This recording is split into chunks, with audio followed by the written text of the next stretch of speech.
I would like to begin by acknowledging that we are in Mi'kma'ki, the traditional territory of the Mi'kmaq people.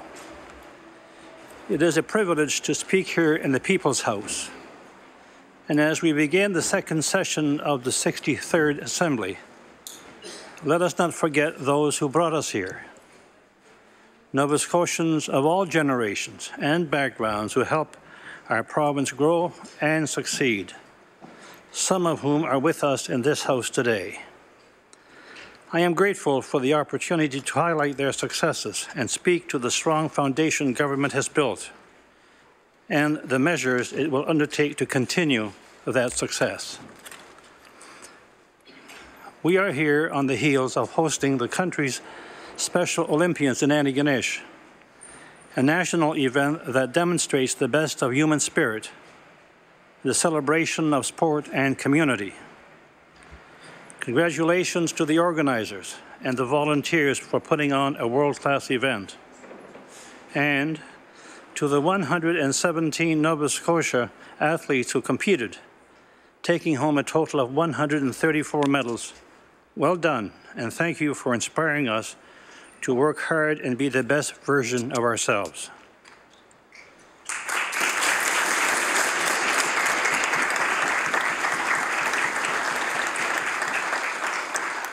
This past year was one of impressive records and first in Nova Scotia. Our population reached an all-time high. We had a record year in tourism. We reached gender parity on the provincial and family court benches, and the first Mi'kmaq woman was appointed to the judiciary. In Waikagama, Premier McNeil sang alongside the family of Donald Marshall Jr. to open Nova Scotia's first Aboriginal Wellness Court, a historic step in supporting Indigenous justice in our province. Our Acadian and Francophone community is one of several communities that make up the Nova Scotian identity, enriching our province's diversity through its unique culture and heritage. On this occasion, I would like to congratulate the Fédération Acadienne de la Nouvelle-Écosse on 50 years of dedication to our province's Acadian and Francophone community. Avec sa culture et son patrimoine unique, la communauté acadienne et francophone de la Nouvelle-Écosse est l'une des diverses communautés qui donnent à la Nouvelle-Écosse sa riche identité. Je profite de l'occasion pour féliciter la Fédération acadienne de la Nouvelle-Écosse, qui se consacre depuis 50 ans au service de la communauté acadienne et francophone. We have much to celebrate. Our cultural industries continue to thrive. Our wine and spirits are winning global awards. Andy Hay of Dartmouth was runner-up in MasterChef Canada, a great example of how our young people are showing the rest of the country what Nova Scotia has to offer. We may be a small province, but we have a big presence on the international stage, and that is thanks to our passionate, creative, and innovative people. As we begin this session, let us take a moment to reflect on the lives of remarkable Nova Scotians we have lost. Grand Chief Kaji Sagama Ben Sillaboy, who served as the voice for his people for 25 years and led his community for decades. Freeman Douglas Knockwood, a Mi'kmaq elder who helped countless people cope with addiction by using his own experience to educate and counsel them. Joan Grant Dillon, an active volunteer and Order of Nova Scotia recipient, who was the founder of the X Project, which pairs students from St. FX with children in nearby communities to help with homework and other activities. Philip Reitman, who survived the Holocaust and made his way to Atlantic Canada to build a new life, sharing his story of survival, love, and hope with future generations.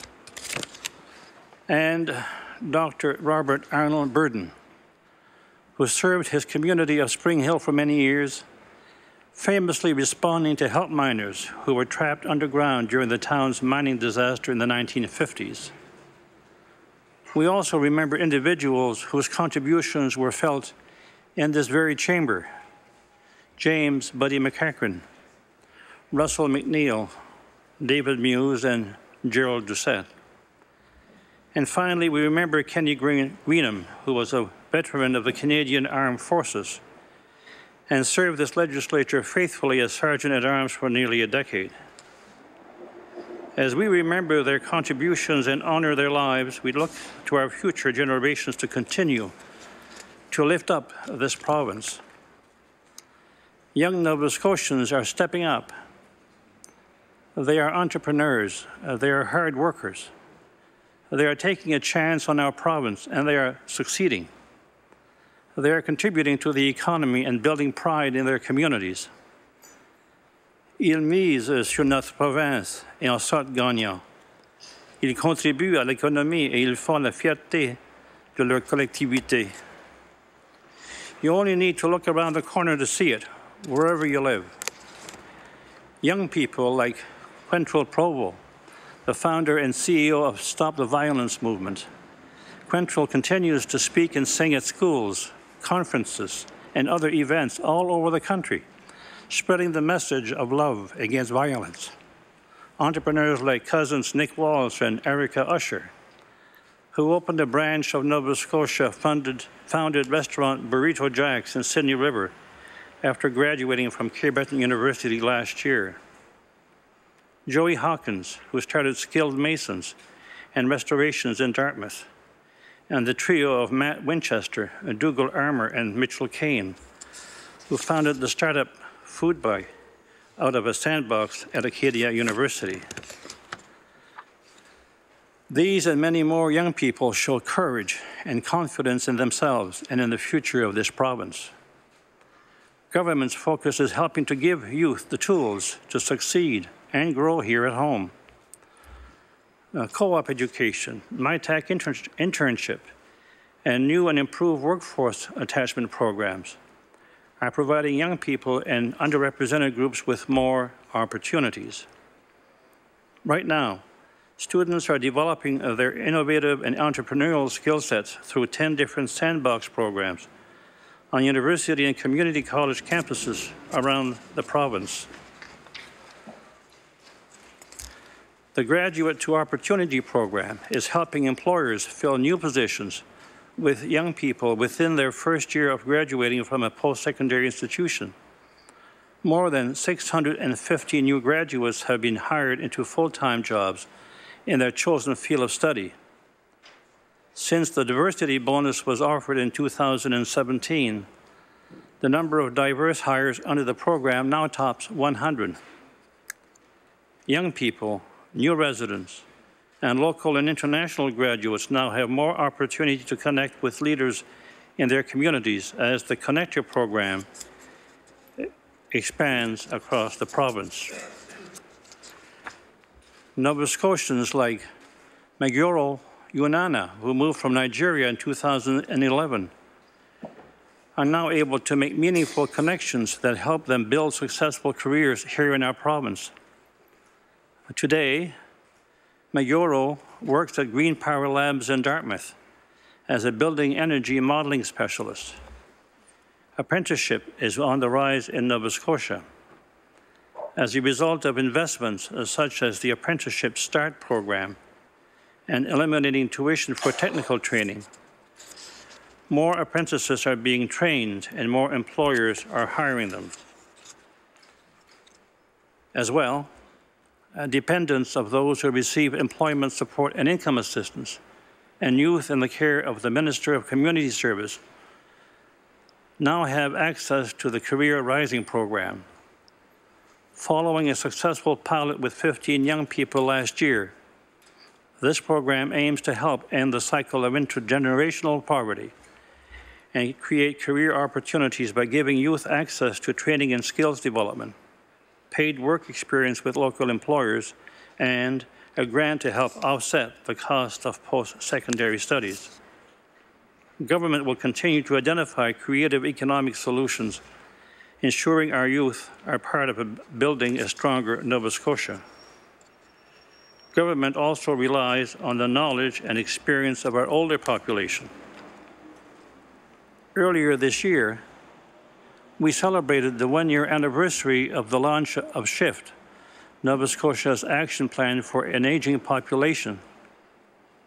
SHIFT pushes all of us to think differently about our changing demographics and to consider the opportunities and benefits that come with an older, more experienced population.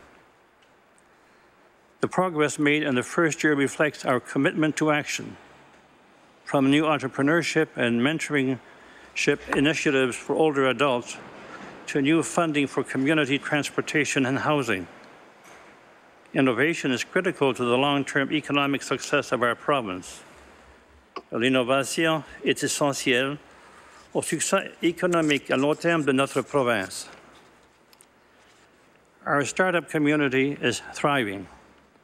There are nearly 500 startups and high-growth companies in the Atlantic provinces, most of which are based in Nova Scotia. The tech sector has become a significant employer in our region, with about 6,400 people working in this area, and employment growing at an estimated 7% per year. Starting this fall, Mashup Lab's DREAM program for budding entrepreneurs will be available across Cape Breton as well as mainland Nova Scotia in cooperation with Nova Scotia Community College and the Cape Breton Partnership. It's a 6-week program supporting rural entrepreneurs working at the idea stage.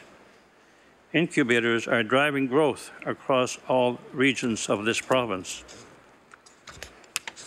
COVE, the Centre for Oceans Ventures and Entrepreneurship on the Dartmouth waterfront, will soon be home to 40 ocean technology companies. Halifax's tech superhub, Volta Labs, tripled in size over the summer, bringing more startups and innovation-driven enterprises under one roof.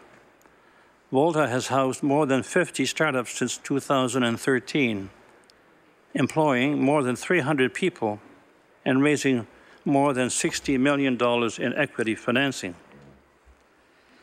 Volta's newest tenant includes smart travel startup Trip Ninja. Trip Ninja helps travelers book multi-city routes.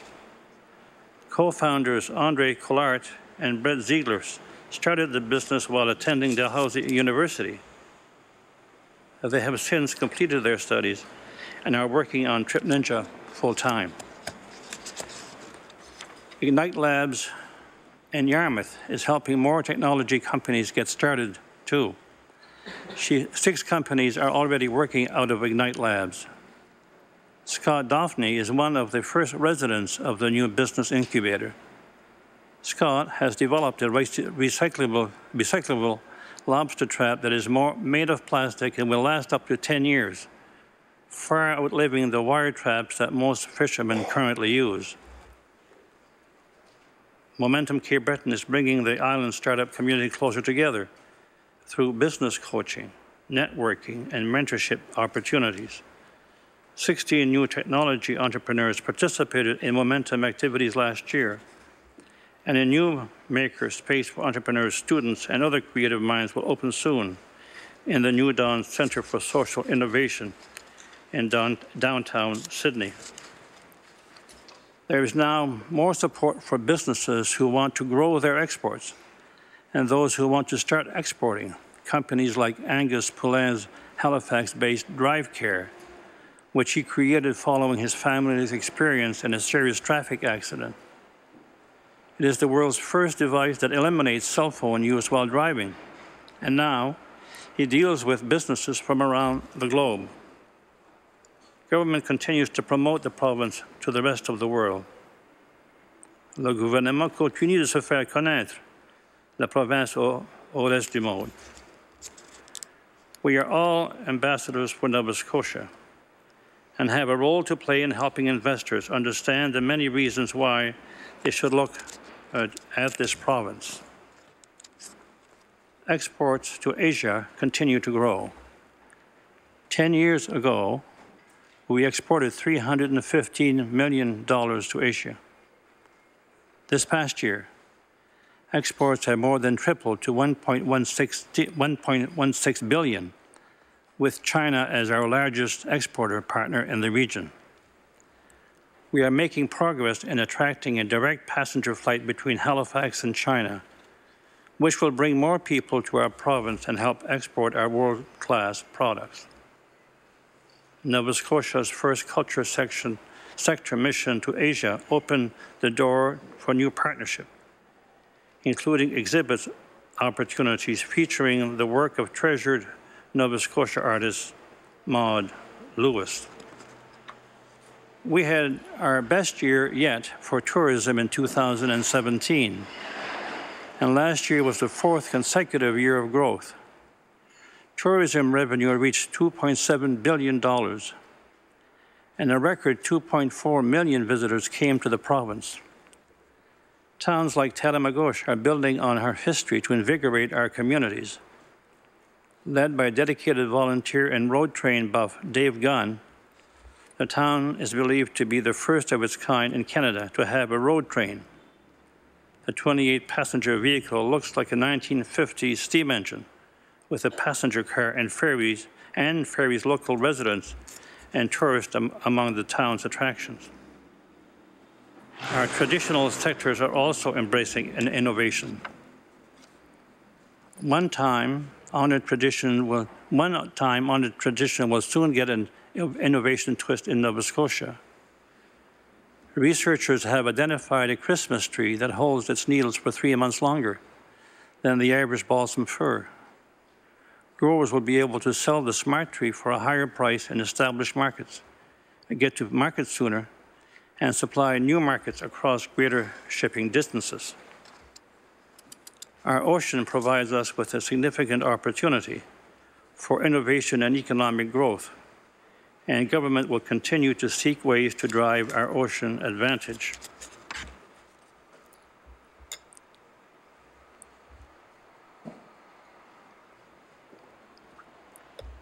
For the third year in a row, Nova Scotia was Canada's top exporter of seafood last year, with export revenues reaching $2 billion. Our world-class lobster, crab, scallops, and shrimp were served around the world on tables in North America, Asia, and Europe. The value of the aquaculture industry itself more than doubled over the previous year. We are proud to be part of Canada's ocean supercluster, which will use innovation to improve competitiveness in our ocean-based industries. Government's focus will continue to be on creating the conditions for more businesses to start and grow here, to reduce the regulatory burden on business, and to improve government services that support economic growth, efforts that are all being recognized nationally. Innovation and future-minded Nova Scotians are leading the way to help prevent and mitigate the effects of climate change. Thermodynamics of Dartmouth designs, manufactures, and installs solar thermal systems for homes and large buildings. Helping Nature Heal of Bridgewater uses natural materials to stabilize shorelines and manage coastal erosion. And Nexus Robotics, a Nova Scotia startup company, is working on a farm in Barrs Corner, testing its autonomous vehicle that uses artificial intelligence to perform agricultural tasks. These are local people and national leaders. Every Nova Scotian deserves timely access to primary health care, and it's a government priority to ensure that happens. Healthcare needs are changing, and we must adapt. Our healthcare system needs to reflect how new doctors want to practice and what is sustainable in the long term. Government has worked with doctors to create incentives for them to take on new patients, encourage collaborative practice, and use technology to connect with patients, and incentives for new medical graduates to stay here. Since April 1st, 2017, 160 family doctors and specialists have started working in Nova Scotia. As a result, nearly 18,000 Nova Scotians have been matched with a primary care provider. We know there is more to be done, and government is working hard to make sure all Nova Scotians have access to the care they need when they need it. Earlier this year, government launched a new immigration stream to attract more doctors and specialists. The new stream makes it easier and faster for doctors to immigrate to Nova Scotia. The Nova Scotia Health Authority heard from more than 400 family doctors who expressed interest in working in collaborative teams.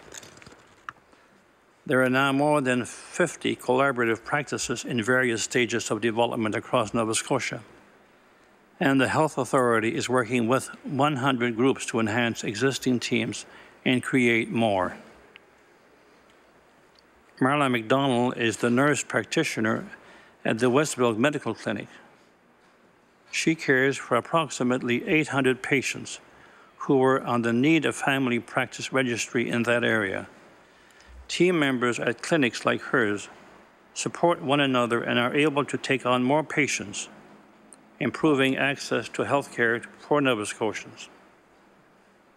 Government is funding a new incentive program and paying for additional seats at Dalhousie University that will result in more nurse practitioners graduating and working in Nova Scotia. Up to 10 registered nurses will continue to receive their salaries while they return to school to become nurse practitioners. Government remains committed to improving timely access to mental health and addiction services. This year, more mental health specialists will be working in schools. Keeper Base and an adolescent outreach program will expand to the northern and western areas of the province, and 4 new youth health centers will open. The Bloom program is an example of a team of health providers supporting people with mental illness and addictions.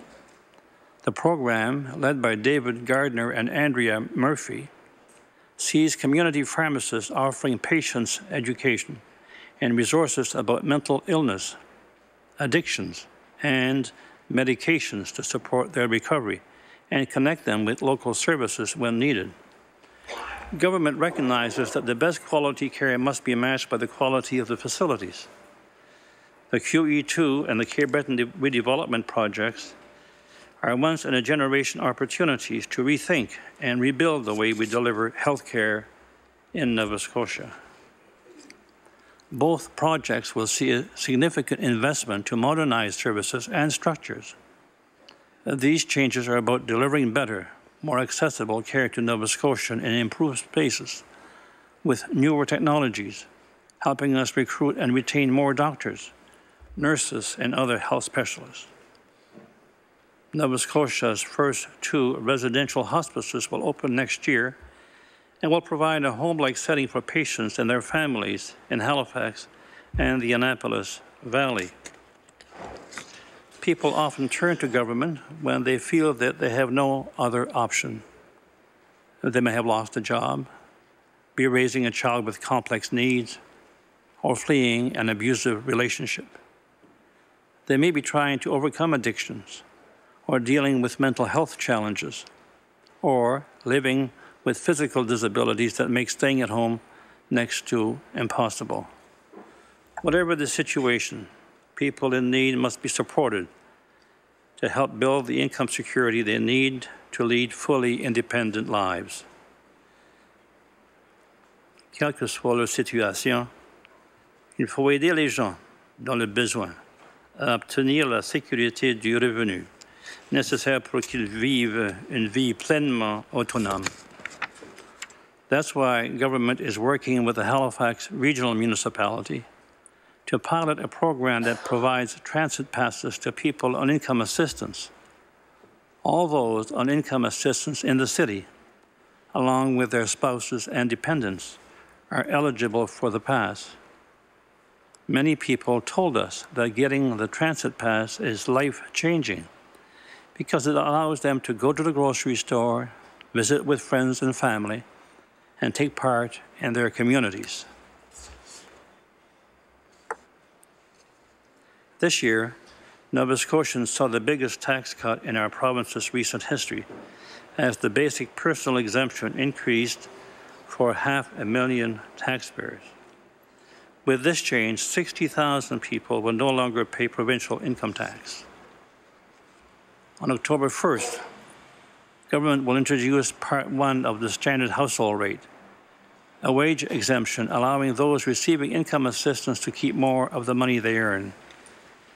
This will stabilize their income while they transition away from assistance and into the workforce. The more they work, the more financially stable they will become. Also, beginning next month, a new personal item allowance will provide more money each month to help those living homeless shelters and transition houses to buy essential and personal items. Government is committed to rebuilding a stronger province, where all Nova Scotians have the dignity, the self-esteem, and the self-confidence they need to enjoy productive and fulfilling lives. This week, we welcome students, teachers, and support staff all across the province back to school. As they come back to class, students across Nova Scotia will have more inclusive education supports. 190 new staff, including child and youth care practitioners, parent navigators, education assistants, psychologists, and speech-language pathologists will join our education system to address student and complex classroom needs with a focus on behavior and autism supports. Additional classroom specialists will help students like Colleen Murphy's son, who needs more one-on-one support in the classroom. Ms. Murphy, who is from Halifax, says having more support and training for teachers will mean her son and others like him can receive the help they need to thrive. Nova Scotia's pre-primary program, introduced last year, will welcome more than 2,500 children this month. This free universal program helps support social and emotional development, identifies children with special needs sooner, and supports a successful transition to school. Pre-primary is a great equalizer, and every 4-year-old in Nova Scotia will have access to the program by 2020. Government has also created more childcare spaces and subsidies and made it easier to provide regulated childcare at home.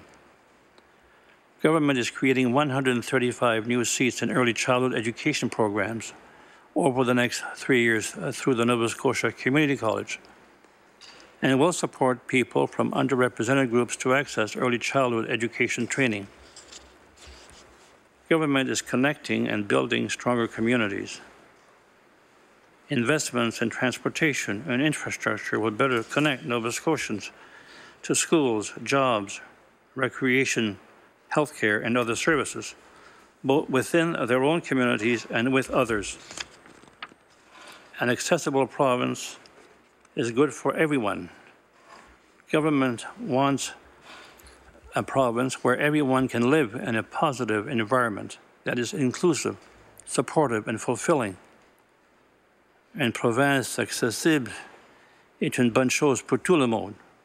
Le gouvernement veut que la province soit un endroit où tout le monde peut vivre dans un environnement positif qui est favorable à l'intégration solidaire et épanouissant. My congratulations to Callum McQuarrie, who was the driving force behind the project that saw Inverness Beach become one of the most inclusive beaches in Atlantic Canada this summer. Visitors to the beach can now access new beach-friendly wheelchairs, mats that make it easier to move on the sand, and floating chairs that allow people to go in the water. All across the province, people are recognizing the benefits of taking steps to make their business and communities more accessible. This fall, government will fulfill its commitment to bring forward a plan to make Nova Scotia an accessible province by 2030.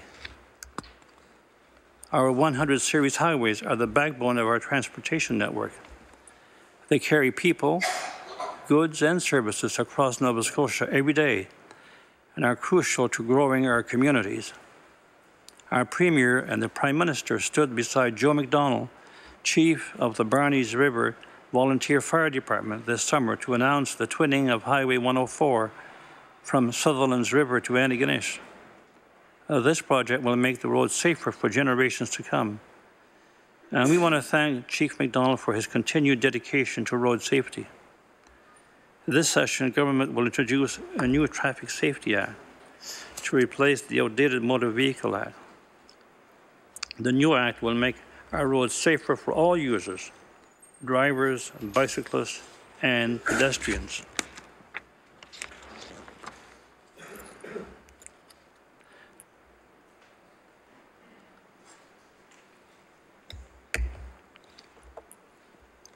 Government will introduce legislation that will support businesses to grow our economy and create jobs. We will reduce barriers for entrepreneurs who want to start new businesses.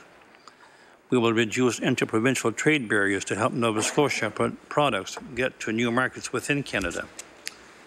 And we will formalize Develop Nova Scotia's role to drive inclusive economic growth and strategic economic infrastructure. One of Develop Nova Scotia's top priorities will be to work with communities, service providers, and other levels of government to build a strong, vibrant, high-speed internet system across Nova Scotia.